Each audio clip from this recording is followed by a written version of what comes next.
Урматтуу массалык маалымат каражаттарынын өкүлдөрү, биз бүгүн Айзада Канатбекова кызыбыздын, карындашыбыздын, кыргыздын атуулунун трагедиялык болгон өлүмү боюнча сиздер менен жолугуп отурабыз.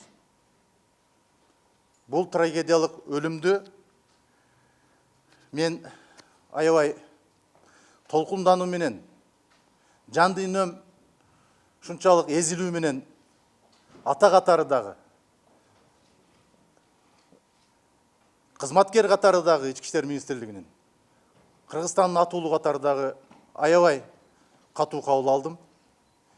Мен Айзада Канатбекованын туугандарынан, жакындарынан, тааныштарынан, ушу шаардык ички иштер башкы башкармалыгынын начальниги катары кечирим сурайм. Ал кызды тирүү алып кала албадык.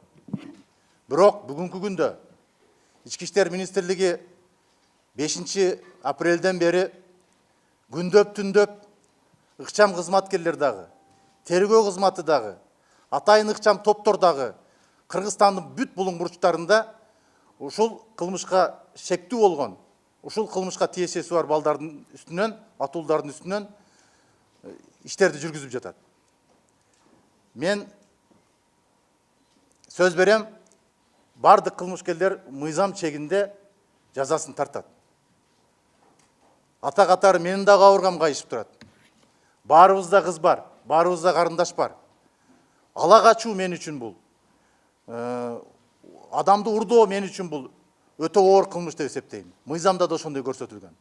Ошондуктан урматтуу журналисттер, мына бүгүн сиздер менен биз ушул фактыны ийне жибине чейин чечмелеп, сиздер берген суроолорго туура так мыйзам чегинде жооп берүүгө биз бүгүн даярбыз. Сурооңуздар болсо бере бериңиздер.